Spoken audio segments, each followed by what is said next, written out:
Here we are with Ravi. He's adorable. We're just working on getting used to the transitional leash. So we're gonna spend a few minutes. You can see him trying to bite the leash in my hand because he's being a goob, because he's a big like puppy.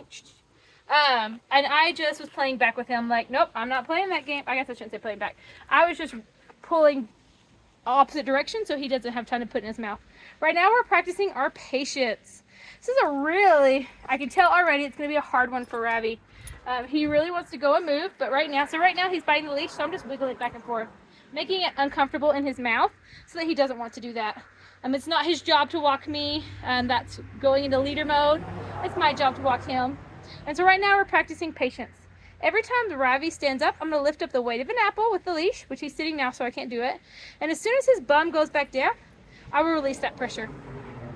What I'm wanting is for Ravi to understand that we're gonna sit here calm, cool, and collected. I could be talking to a neighbor, I could be tying my shoe, I could be helping a child, I could be eating at a restaurant outside, whatever it is. And I need Ravi to understand that he can sit here and be calm, cool, and collected. First, we're gonna start with little to no distractions. We're just in the driveway, so there are some distractions. And then we'll build up to more and more. So there are 5 tools to creating a loose leash walk. This is one tool, but it is also a tool we use to build patience. So at every walk, we'll at least do this a dozen times. He can sit for 1 minute, 5 minutes, 12 minutes, 20 minutes, 3 minutes, 20 seconds.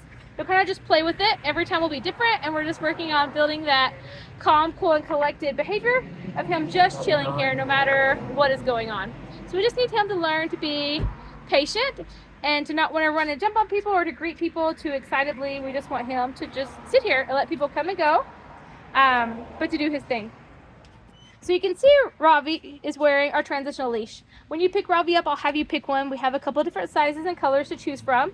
But basically this leash goes over the nose and then behind the ears, and it will go right in between his ears. So when I lift up that weight of an apple, then it will pull right in between his ears so that we're getting an even pressure. Oh, there he stood up.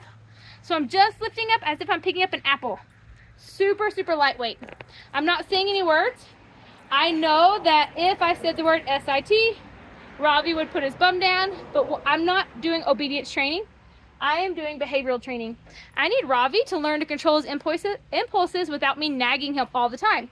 And the only way for me to do that is for me to help teach Ravi that he likes being calm, cool, and collected, that he likes being in control of his emotions, that he can control his impulses and look to me for direction instead of being reactive. And so in order to do that, I have to take away all of my words. It's not about me, it's about him. So that's really hard to set for people, especially if they've been doing some obedience training, is to lose your words. So we're just not gonna use our words. We're just working on being calm, cool, and collected.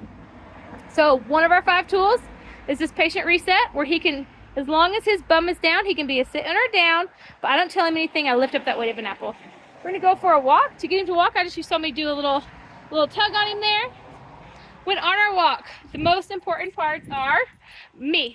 My shoulder, this one shoulder is kind of like dipped back a little bit so that my hand naturally settles just by my back pocket. So it's not to my side, it's slightly behind me.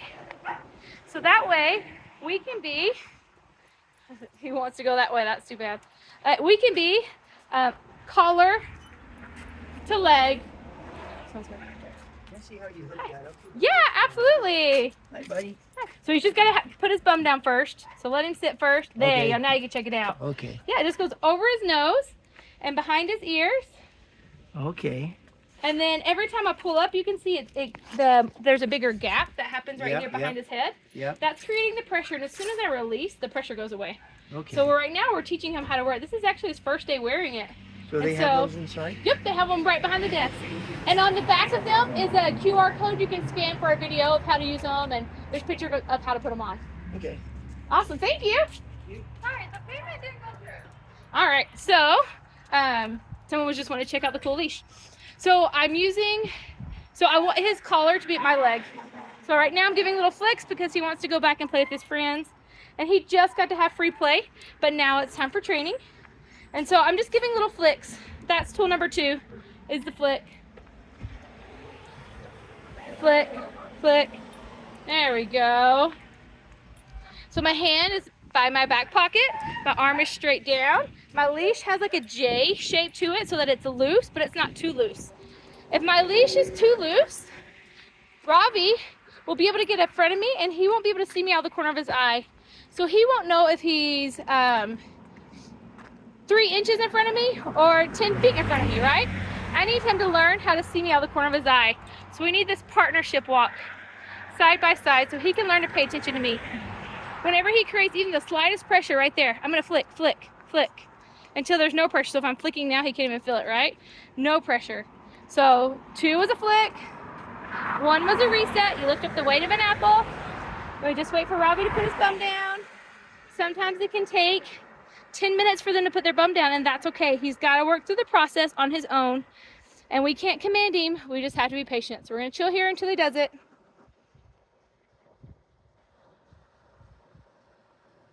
And again, it's just light pressure, waiting for him to put that bum down. As soon as the bum goes down, I release.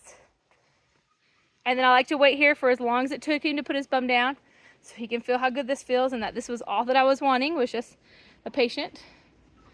Oh, we have Topper headed out. Bye, Topper! Topper and Ravi were best of friends. Topper's a little white poodle. They both kind of have that same high energy play. They're both intact males. Topper's a cute white poodle. So he's looking at his friend go. All right, so we're going on a walk. We have the reset, we have the flick. Let's learn a different tool. We have the direction change, where I just turn around and walk the other way. What I want for the direction change though is whatever is causing him excitement, I think it's the sprinklers coming up, I want to be able to walk past it without him pulling. So I do the direction change, and every time he creates pressure, I turn around and go back. But as soon as he's calm, cool, and collected, I want to walk farther and farther to it. Eventually, I want to be able to pass it. The direction changes aren't to avoid it. It's to let his brain process through it first, and then go back and be able to walk past it. Oh, let me turn off my watch, sorry. So I want to be able to walk past it. I don't want to avoid whatever's causing him to be excited. But sometimes I have to do a few direction changes before we're actually able to walk past it. We're pretty darn close to the sprinklers now. So he's doing a good job. Usually when I do a direction change, or the other ones, I will couple them together. So you'll see me flicking while I'm doing direction changes. And you'll see me flicking while I use the other tools, which I haven't introduced yet. And that's totally fine. You can couple them together. What I don't want to do, and we're walking through the sprinklers right now, is use the same tool over and over and over again until Ravi starts to ignore me. That's what I don't want to do. So those were direction changes where I just turn around and walk the other way, and then I go back and forth until I'm able to pass it, kind of like a ping pong effect. The other thing I can do is zigzags. I'm just going to zig, and I'm going to zag, and I'm going to zig, and I'm going to zag. This one's great if we're headed home and I don't have time to do direction changes because I need to get home, right?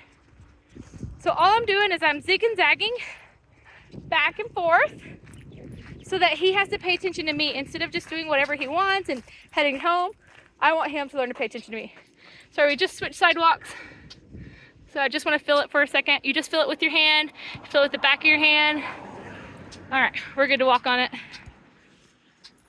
So zigzags, back and forth, back and forth. Our fifth and final tool is a rollback. So as soon as Ravi creates pressure, I'll show you the rollback. He's actually doing phenomenal right now. There's slight pressure. I just take 2 steps back, 1, 2, 3 maybe, and then I start walking forward. It's just a really abrupt change for Ravi, where it doesn't take a lot of work out of me, but it gives him the ability to be like, well, that was a lot of work. I should have just stayed with her on that one. I didn't need to pull ahead. So those are called rollbacks. We'll go over those 5 tools multiple times, but those are them. The other question I get asked a lot is if they can use the restroom while on the leash. Absolutely. What we don't want is what you just saw Ravi do, which is jerk me towards a bush or towards a pole or toward a tree. He doesn't get to tell me where he's going. I'll give him the opportunity. I'll meet all of his needs. I'm going to give him physical, emotional, all the needs that he needs met. And that's part of me building this respectful leadership. If I allow him to take it, then he's the leader of his own path. And I want him to look to me for reference. So to use the bathroom, We're not gonna go there because we just jerk towards it. Skip, go to the next little spot. So right there's a pole. He's wanting to pee on it. We're not peeing on poles. We're not marking anything. We're gonna wait and go to a fresh spot. I just lengthen out the leash. I pull him out here to the grass. And I let him do his business. He's okay to lift his leg and pee, but we don't want marking.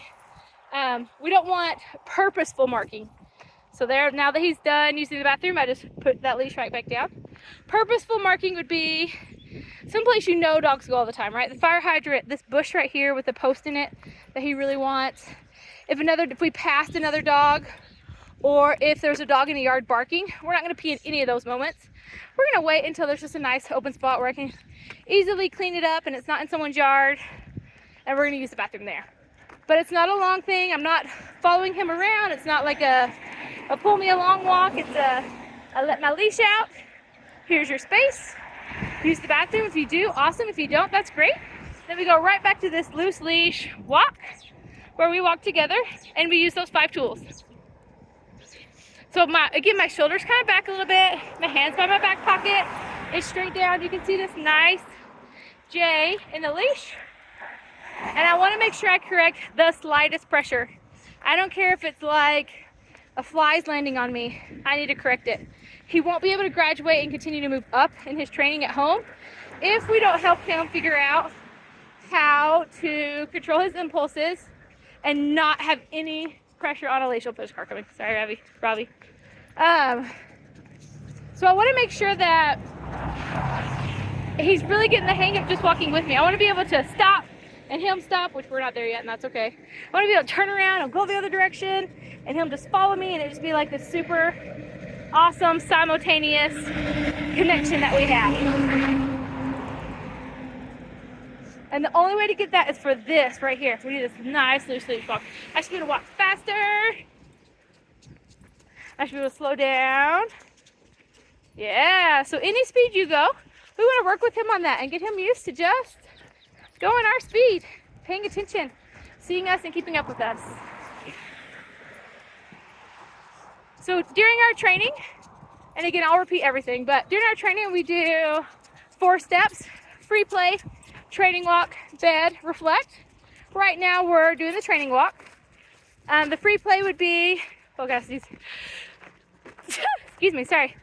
Dog park, playing in the backyard, playing fetch. If you did off-leash work before, that would be it. Just anything fun that's not on a leash. It's not free play in the house, though. It's just outside, unless you have a dog room, and we could talk about that later. That was free play, so he got to already play with his friends all morning, well, for the morning chunk. Free play. Now we're on to our training walk, which is exactly what you see. I don't mind if he sniffs the grass, as long as he doesn't create pressure on my leash. So he's got to learn to sniff the grass and pay attention to me at the same time. Now we're going to move on to bed, and so that will be our next video, is working on the bed. After the bed, he'll do reflection. We'll do this 4 times every day, and we'll work on it pretty much nonstop every day for the next 5 days. And then when he goes home, I'll have you do the same training program, and you're going to do it 3 times a day. And we'll talk about how to integrate that into your life. So even if you have a full-time job and 8 children like I do, how you're able to fit it all in, because you're not creating new time for your dog. You're working in the time you have to have him to train while you're doing other things.